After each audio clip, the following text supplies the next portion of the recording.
ఇప్పుడు కాంగ్రెస్ గవర్నమెంట్ లో ఇదంతా పరిస్థితి చాలా ఘోరంగా ఉంది. ఘోరంగా ఉంది. జనాలు చాలా పరిశానలో ఉన్నారు. కాంగ్రెస్ వచ్చినప్పటి నుంచి హైడ్రా హైడ్రా అని చెప్పుకుంటా అందరు జనాలు మోసాలు పోయిండ్రు. రేవంత్ రెడ్డి మంచిగా చేస్తామని చెప్పారు, అందరూ నమ్ముకున్నారు. కానీ అందరికి పరిశాన్ చేసిండు. ఊర్లో కూడా ఇది చేసిండు, అది చేస్తాం అది చేస్తామని 15,000 ఇస్తామని ఎకరకు చెప్పిండు.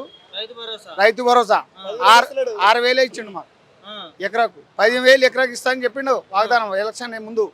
చెప్పిన తర్వాత ఆయన ఏమో 6,000 ఇస్తే ఎట్లా ఉంటుంది మాకు? కాంగ్రెస్ కార్యకర్తలు ఉండని, కార్యకర్తలు ఏం చేస్తారు? సీఎం చేయాలి, రేవంత్ రెడ్డి చేయాలా.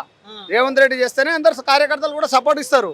ఇప్పుడు కేసీఆర్ ఉన్నప్పుడు మాట చెప్పిండు చెప్పి మనకు ఆడపిల్లలకు కూడా కిట్టు ఇచ్చిండు, కేసీఆర్ కిట్టు అన్ని ఇచ్చిండు. దాని తర్వాత పిల్లలకు మనకు పెళ్ళైన కళ్యాణ లక్ష్మి ఇచ్చిండు, అన్ని ఇచ్చిండు. మనకు అందరికి బస్తీ దవాఖానాలు పెట్టిండు. అన్ని కండ్లకు అద్దాలు కూడా సంవత్సరంలో 2 సార్లు పెడుతుండే. ఒక్కడి కూడా లేరు. ఇప్పుడు కాంగ్రెస్ వాళ్ళు ఒక్కరు కూడా పెడతలేరు.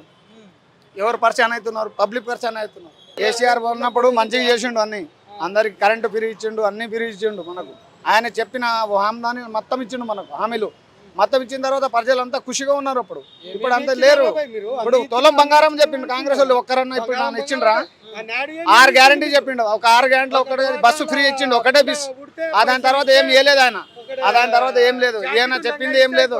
ఈయన దొంగ అయింది, మా దాంట్లో అందరు తిడతానని మా పార్టీలో వచ్చిండు. ఇప్పుడు మన టీఆర్ఎస్ లో వచ్చిండు ఈయన.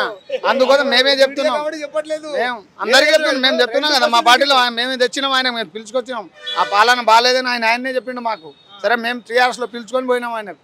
అందుకోసం మేము ఆయన మాట్లాడతలేడు ఇప్పుడు. అంతా బీఆర్ఎస్